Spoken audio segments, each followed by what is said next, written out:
ನಮಸ್ಕಾರ. ಬಿಎಂ ಟಿವಿಗೆ ಸ್ವಾಗತ. ನಾನು ಭಾಸ್ಕರ್ ಎಂ.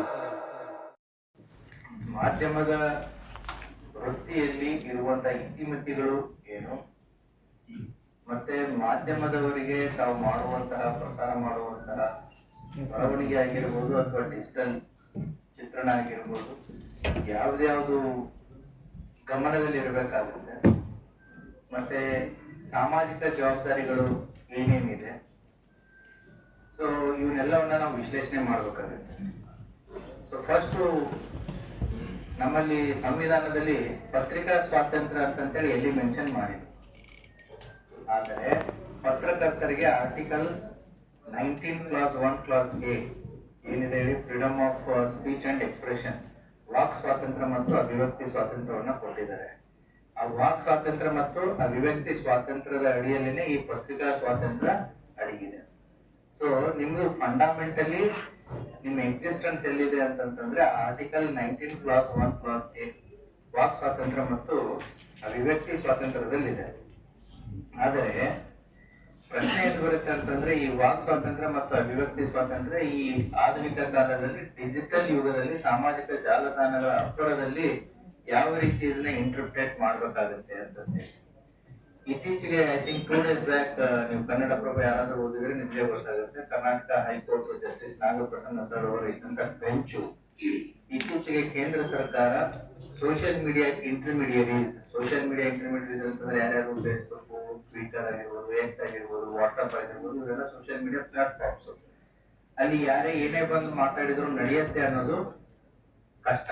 ಯಾಕಂತಂದ್ರೆ ಸೋಷಿಯಲ್ ಮೀಡಿಯಾದಲ್ಲಿ ಯಾರು ಏನು ಮಾತಾಡ್ಬೋದು ಅನ್ನೋದಕ್ಕೆ ಲಗಾಮು ಇಲ್ಲ ಅಂತಂತಂದ್ರೆ ಸಮಸ್ಯೆ ಆಗುತ್ತೆ. ಅದಕ್ಕೆ ನಾವು ಕೂಡ ಪೊಲೀಸ್ ಇಲಾಖೆ ಏನ್ ಮಾಡ್ತಾ ಇದೀವಿ, social media watch, fact check, social media watch, ಸುಳ್ಳು ಸುದ್ದಿ, ಪ್ರಚೋದನಕಾರಿ ಸುದ್ದಿ, ಹೇಟ್ ಸ್ಪೀಚ್, ಇವನ್ನೆಲ್ಲ ನಾವು ಕೂಡ ವಾಚ್ ಮಾಡ್ತಾ ಇರ್ತೀವಿ. ಹಾಗಾಗಿ ಸೋಷಿಯಲ್ ಮೀಡಿಯಾದಲ್ಲಿ ಏನಾಗುತ್ತೆ, ಕಂಟ್ರೋಲ್ ಆಗಿರ್ಬೋದು, ವಾಚ್ ಇಡೋದು ಕಷ್ಟ ಆಗುತ್ತೆ. ಹಾಗಾಗಿ ಸಾಮಾಜಿಕ ಜಾಲತಾಣಗಳಲ್ಲಿ ಬರುವಂತಹ ಬರವಣಿಗೆಗಳಾಗಿರ್ಬೋದು, ಅಭಿಪ್ರಾಯಗಳಾಗಿರ್ಬೋದು, ಅಥವಾ ಕಂಟೆಂಟ್ ಆಗಿರ್ಬೋದು, ಅದನ್ನ ಯಾರು ಕೊಡ್ಬೇಕಾಗತ್ತೆ, ಹಾಗೆ ಸಾಮಾಜಿಕ ಜಾಲತಾಣಗಳೇ ಆ ಇಂಟರ್ಮೀಡಿಯರೀಸ್ ಕೊಡ್ಬೇಕು ಅಂತ ಹೇಳಿ ಸೆಂಟ್ರಲ್ ಗವರ್ಮೆಂಟ್ ಕೂಡ IT ಆಕ್ಟ್ 2021 ರೂಲ್ಸ್ ಗಳಲ್ಲಿ ತಗೊಂಡ್ಬರುತ್ತೆ. ನಾನು ರೂಲ್ಸ್ ಗಳ ಬಗ್ಗೆ ನಾನು ಹೋಗಲ್ಲ, ಬರೀ ಕನ್ಸೆಪ್ಟ್ಸ್ ಗಳಿಗೆ ಮಾತ್ರ ನಾನು ಸೀಮಿತನಾಗಿರ್ತೇನೆ.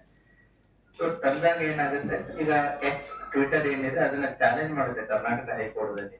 ಸೊ ಹೈಕೋರ್ಟ್ ಕೂಡ ಅಭಿಪ್ರಾಯ ವ್ಯಕ್ತಪಡಿಸುತ್ತೆ ಏನು ಅಂತಂದ್ರೆ, ಯಾವುದೇ ನಮ್ಮ ಫಂಡಮೆಂಟಲ್ ರೈಟ್ಸ್ ನೋಡಿ ಯಾವ್ದು ಅಬ್ಸಲ್ಯೂಟ್ ಇಲ್ಲ, ಅಂದ್ರೆ ಇದು 100% ಹೀಗೆ ಅಂತಂತೇಳಿ 100% ಅದ್ರ ಜೊತೆಗೆ ಇಫ್ಸ್ ಅಂಡ್ ಬಟ್ಸ್ ಇವೆ, ಕಂಡೀಷನ್ಸ್ ಗಳಿವೆ.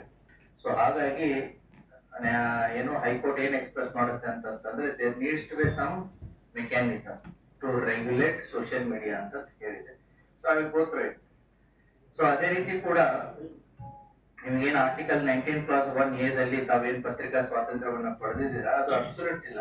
ಅದಕ್ಕೂ ಕೂಡ ಕೆಲವೊಂದಿಷ್ಟು ನಿರ್ಬಂಧಗಳು ಇದಾವೆ. ಅಂತ ವಿಚಾರಗಳಲ್ಲಿ ಪತ್ರಿಕಾ ಸ್ವಾತಂತ್ರ್ಯದ ಮೇಲೆ ನಿರ್ಬಂಧಗಳನ್ನ ಹೇರೋದಕ್ಕೆ ಅವಕಾಶಗಳಿದೆ. ಸಾರ್ವಭೌಮತ್ವ ಮತ್ತು ಅಖಂಡತೆಯ ವಿಚಾರಗಳು ಬಂದಾಗ ಇತ್ತೀಚೆಗೆ ಇಂಡಿಯಾ ಪಾಕಿಸ್ತಾನ ವಾರ್ ಆಯ್ತು. ಸೊ ಭಾರತದ ಅಗೇನೆಸ್ಟ್ ಏನೇ ಕೂಡ ಯಾರೇ ಕೂಡ ಏನೇ ಹಾಕಿದ್ರು ಕೂಡ so the government can take action on it. So ಅಂತ ಭಾರತದ ಅಖಂಡತೆ ಮತ್ತು ಸಾರ್ವಭೌಮತೆಗೆ ಸಂಬಂಧಪಟ್ಟಂತ ವಿಚಾರಗಳು, ರಾಜ್ಯದ ಭದ್ರತೆಗೆ ಸಂಬಂಧಪಟ್ಟಂತ ವಿಚಾರಗಳು, ಉದಾಹರಣೆಗೆ 26/11 ಟೆರರ್ ಅಟ್ಯಾಕ್ ಏನಾಯ್ತು, ಎಲ್ಲಾ ಮಾಧ್ಯಮಗಳು ಏನ್ ಮಾಡ್ತಾ ಇದ್ರು, ನೇರವಾದಂತ ಪ್ರಸಾರವನ್ನ, ಲೈವ್ ಪ್ರಸಾರವನ್ನ ಕೊಡ್ತಾ ಇದ್ರು. ಅದು ಏನಾಯ್ತು, ಏನು ವೈರಿಗಳಿಗೆ ಅದು ಅನುಕೂಲ ಆಯ್ತು. ಎಲ್ಲಿದ್ದಾರೆ ನಮ್ಮವರು, ಏನ್ ನಡೀತಾ ಇದೆ, ಯಾವ ಲೊಕೇಶನ್ ದಲ್ಲಿ ಇದ್ದಾರೆ, ಇನ್ನು ಏನು ಗನ್ ಫೈಟ್ ನಡೀತಾ ಇದೆಯಾ, ಅಥವಾ ಏನಾದ್ರು ಬಾಂಬ್ ಬ್ಲಾಸ್ಟ್ ಆಗ್ತಾ ಇದಾವ, ಸೊ ಲೈವ್ ಅಪ್ಡೇಟ್ ಅವ್ರಿಗೂ ಕೂಡ ಸಿಗ್ತಾ ಇತ್ತು. ಇಂಥ ವಿಚಾರಗಳಲ್ಲಿ ಕೂಡ ನಿರ್ಬಂಧಗಳನ್ನ ಹಾಕಬಹುದು. ಭಾರತ ಯಾವ ದೇಶಗಳ ಜೊತೆಗೆ ತನ್ನ ಸ್ನೇಹ ಸಂಬಂಧವನ್ನ ಇಟ್ಕೊಂಡಿದೆ, ಆ ದೇಶಗಳ ಬಗ್ಗೆ ನೆಗೆಟಿವ್ ನೆರೇಷನ್ ಮಾಡೋದಕ್ಕೆ ಅದಕ್ಕೂ ಕೂಡ ನಿರ್ಬಂಧಗಳನ್ನ ಹಾಕಬಹುದು. ಅದೇ ರೀತಿ ಪಬ್ಲಿಕ್ ಆರ್ಡರ್ ಅಂತಂದ್ರೆ ಸೊ ಕಾನೂನು ಸುವ್ಯವಸ್ಥೆ. ಈಗ ಜಮ್ಮು ಕಾಶ್ಮೀರದಲ್ಲಿ ಕಲ್ಲು ತೂರಾಟ ಆಗ್ತಾ ಇರ್ತವೆ, ಅಥವಾ ಕಮ್ಯುನಲ್ ಕ್ಲಾಶಸ್ ಗಳಾಗ್ತಾ ಇರ್ಬೇಕಾದ್ರೆ ಇಂಟರ್ನೆಟ್ ಸ್ಥಗಿತ ಮಾಡಿರೋದನ್ನ ತಾವು ಕೇಳಿರ್ಬೋದು. ಸೊ ಅದು ಇಂಟರ್ನೆಟ್ ಸ್ಥಗಿತ ಅಂದ್ರೆ ನಿಮ್ಮ freedom of speech and expression ಗೆ ನಿರ್ಬಂಧ ಹಾಕದಾಗೆ. ಅದೇ ರೀತಿ ಪರೀಕ್ಷೆಗಳ ಸಂದರ್ಭಗಳಲ್ಲಿ ಮಾಡ್ತಾರೆ. ಅದೇ ರೀತಿ ಈ ನಾರ್ತ್ ಈಸ್ಟ್ ಗಳಲ್ಲಿ ಕೆಲವೊಮ್ಮೆ ಗಲಾಟೆಗಳಾದಾಗ ಇಂಟರ್ನೆಟ್ ಅನ್ನು ಸ್ಟಾಪ್ ಮಾಡೋದಂತ ಸಾಕಷ್ಟು ಉದಾಹರಣೆಗಳನ್ನ ನೋಡ್ತೀರಾ. ಸೊ ಅದು freedom of speech and expression ಗೆ ನಿರ್ಬಂಧ. ಬಟ್ ಕಾನೂನಿನಲ್ಲಿ ಅದಕ್ಕೆ ಅವಕಾಶ ಇದೆ. ಅದೇ ರೀತಿ ಸಭ್ಯತೆ ಮತ್ತು ನೈತಿಕತೆ ಬಗ್ಗೆನೂ ಹೇಳ್ತಾರೆ. ಮಹಿಳೆ ಮತ್ತು ಮಕ್ಕಳಿಗೆ ಸಂಬಂಧಪಟ್ಟಂತ ವಿಚಾರಗಳನ್ನ ನೀವು ಪ್ರಚಾರ ಮಾಡ್ಬೇಕಾದಾಗ ಅದಕ್ಕೂ ಕೂಡ ನಿರ್ಬಂಧ ಇರೋದಕ್ಕೆ ಅವಕಾಶ ಇದೆ. ಕಂಟೆಂಪ್ಟ್ ಆಫ್ ಕೋರ್ಟ್, ನ್ಯಾಯಾಲಯದ ನಿಂದನೆ ವಿಚಾರಗಳಾಗಿರ್ಬೋದು, ಮಾನನಷ್ಟ, ಎರಡು ಕ್ರಿಮಿನಲ್ ಅಂಡ್ ಸಿವಿಲ್, ಮತ್ತೆ ಅಪರಾಧಕ್ಕೆ ಪ್ರಚೋದನೆಯನ್ನ ಕೊಡುವಂತಹ ಹೇಟ್ ಸ್ಪೀಚಸ್ ಆಗಿರ್ಬೋದು, ಅಥವಾ ಕಮ್ಯುನಲ್ ಕ್ಲಾಶಸ್ ಗಳಾಗಿರ್ಬೋದು, ಅಥವಾ ಜಾತಿಗಳ ಮಧ್ಯೆ ಕ್ಲಾಶಸ್ ಗಳಾಗಿರ್ಬೋದು, ಇಂಥ ವಿಚಾರಗಳಲ್ಲಿ ಕೂಡ ನಿಮ್ಮ freedom of speech and expression ಏನಾಗುತ್ತೆ, ನಿರ್ಬಂಧನೆಗಳಿಗೆ ಒಳಗಾಗುತ್ತೆ. This is the foundation. ನಿಮ್ಗೆ ಎಲ್ಲಿದೆ ಅಂತಂದ್ರೆ ನಿಮ್ದು entire roots belongs to the constitution, ಸಂವಿಧಾನ. ಆದ್ರೆ ಅದನ್ನೇ ಹೇಳ್ತಾ ಇದ್ದೆ, ಇನ್ಫಾರ್ಮೇಶನ್ ಟೆಕ್ನಾಲಜಿ ಆಕ್ಟ್ ಬಂದಿದೆ ನಿಮಗೆ.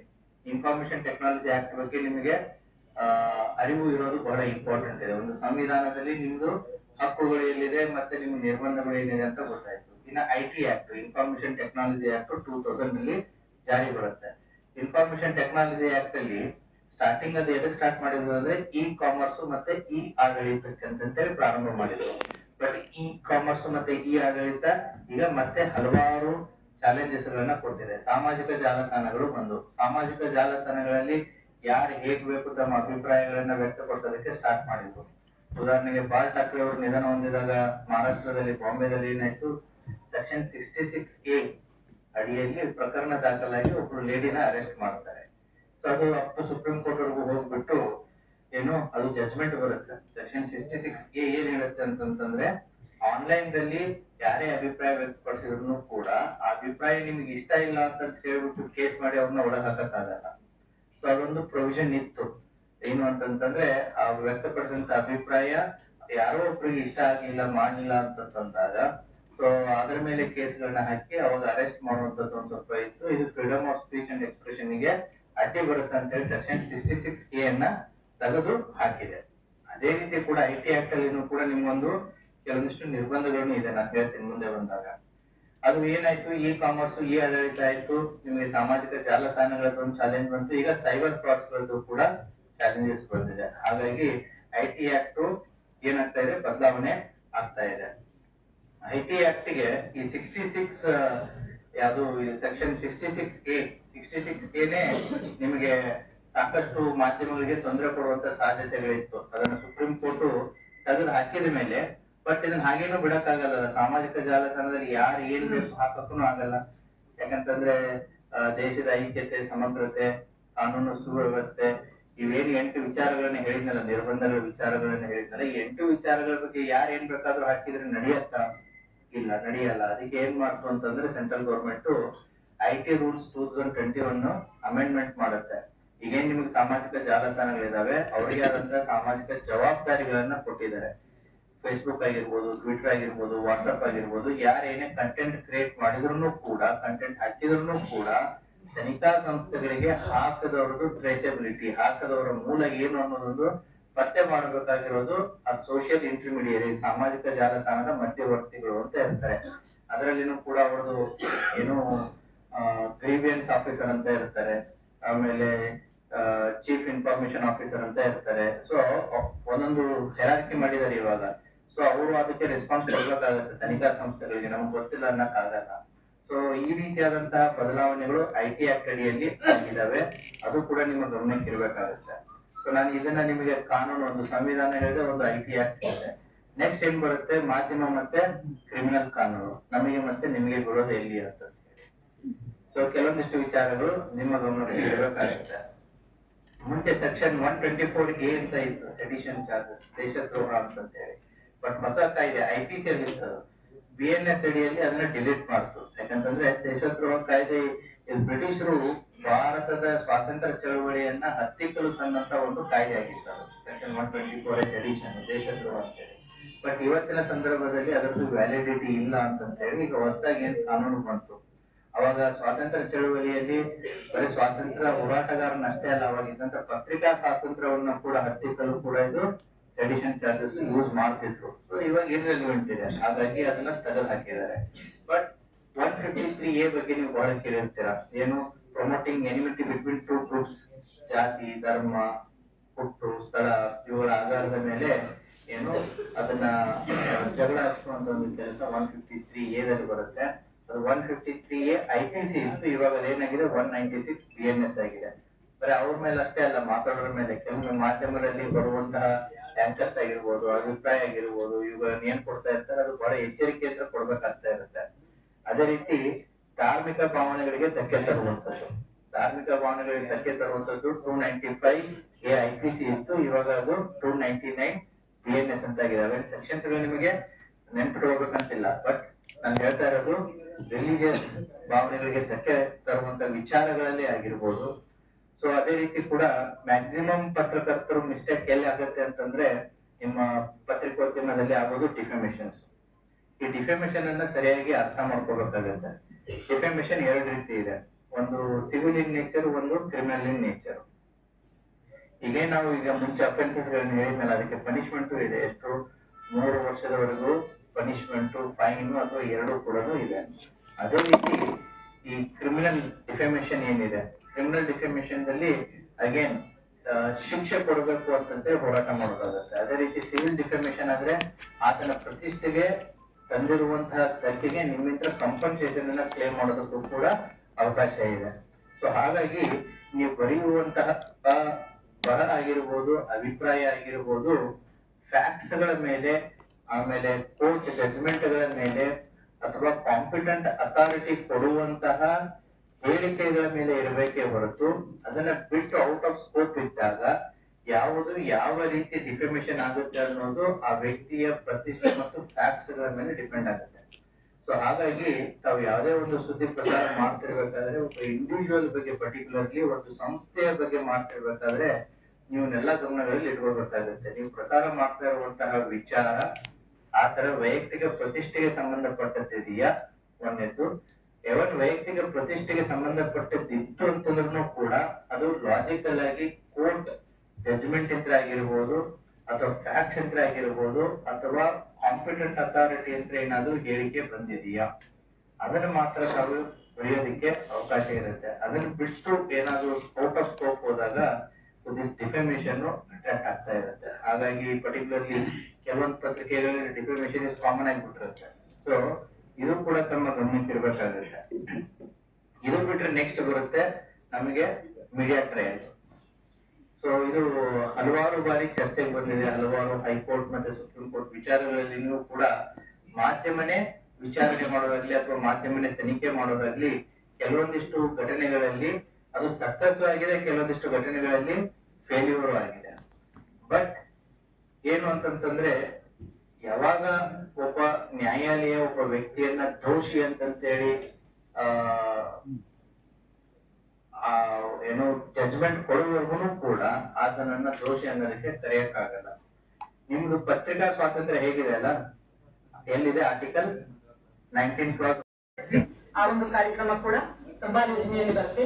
ಅದನ್ನ ಬಿಟ್ಟು ಮಹಿಳಾ ಸಹಾಯವಾಣಿ, ಮಹಿಳೆಯರಿಗೆ ಏನಾದ್ರು ದೌರ್ಜನ್ಯಕ್ಕೆ ಒಳಗಾದ್ರು, ಶೋಷಣೆಗೆ ಒಳಗಾದ್ರು ಅಂದ್ರೆ ಅವರಿಗೆ ಉಚಿತವಾದ ಒಂದು ಸಹಾಯವಾಣಿ ಕೂಡ ಇದೆ, 181 ಅಂತ ಹೇಳಿ. ಮತ್ತು ಎಮರ್ಜೆನ್ಸಿ ನಂಬರ್ ನಮ್ಮ ಪೊಲೀಸ್ ಇಲಾಖೆಯಿಂದ ಸೇರಿ ಅವ್ರ ಜೊತೆ ಕೂಡ ನಾವು ಕೆಲಸ ಮಾಡ್ತೀವಿ, 112 ಅಂತ ಹೇಳಿ. ಅದ್ರ ಜೊತೆ ಸಖಿ ಒನ್ ಸ್ಟಾಪ್ ಸೆಂಟರ್ ನಮ್ಮ ಸರ್ಕಾರಿ ಆಸ್ಪತ್ರೆಯಲ್ಲಿ 24x7 ಕೆಲಸ ಮಾಡ್ತದೆ. ದೌರ್ಜನ್ಯವಾದಂತಹ ಮಹಿಳೆಯರಿಗೆ ಒಂದೇ ಸೂರಿನಡಿ ವೈದ್ಯಕೀಯ ಸೇವೆ, ಕಾನೂನು ಸೇವೆ, ಪೊಲೀಸ್ ಸೇವೆ ಮತ್ತು ಆಪ್ತ ಸಮಾಲೋಚನೆ ನೀಡುವಂತದ್ದು ಮತ್ತು ತಾತ್ಕಾಲಿಕ ವಸತಿ ನೀಡುವಂತಹ ಒಂದು ಸೌಲಭ್ಯವನ್ನ ನಮ್ಮ ಸಖಿ ಒನ್ ಸ್ಟಾಪ್ ಸೆಂಟರ್ ನವರು ಎಲ್ಲ 8 ಜನ ಲೇಡೀಸ್ ಟೀಮ್ ಅಲ್ಲಿ ಇರ್ತಾರೆ. ಯಾವ ಇದನ್ನ ಸೌಲಭ್ಯ ಹೇಗೆ ಪಡಿಬಹುದು ಅಂತಂದ್ರೆ ಸ್ವಂತ ಮಹಿಳೆಯರು ಕೂಡ ಕೇಂದ್ರಕ್ಕೆ ಬರ್ಬೋದು, 181 ಕೂಡ ಬರ್ಬೋದು. ಮತ್ತು ಅಂಗನವಾಡಿ ಕಾರ್ಯಕರ್ತೆಯರು, ಪೊಲೀಸ್ ಇಲಾಖೆಯವರು, ಆರೋಗ್ಯ ಇಲಾಖೆಯವರು ಮತ್ತು ನೀವು ಕೂಡ ಸಮಾಜ ಒಂದು ಯಾರೇ ಹೆಣ್ಮಕ್ಳು ಶೋಷಣೆಗೆ ಒಳಗಾದ್ರೆ ಅಲ್ಲಿ ಕೇಂದ್ರಕ್ಕೆ ವಿಸಿಟ್ ಮಾಡಿ ಹೆಣ್ಮಗಳಿಗೆ ಒಂದು ರಕ್ಷಣೆ ನೀಡುವಂತ ಕಾರ್ಯದಲ್ಲಿ ತೊಡಗಬಹುದು. ಇನ್ನು ಬೇಟಿ ಬಚಾವ್ ಬೇಟಿ ಪಡಾವು ಬಹಳ ಪಾಪ್ಯುಲರ್ ಸ್ಕೀಮು. 2015ರಲ್ಲಿ ನಮ್ಮ ಭಾರತದ ಪ್ರಧಾನಮಂತ್ರಿಯವರು ರಾಜಸ್ಥಾನದ ಜುಂಜುನಲ್ಲಿ ಇದನ್ನ ಉದ್ಘಾಟನೆ ಮಾಡಿದ್ರು. ಹೋದ ಒಂದು ಜನವರಿಯಲ್ಲಿ ನಾವು ಶತಮಾನೋತ್ಸವ ಕೂಡ ಮಾಡಿದ್ವಿ.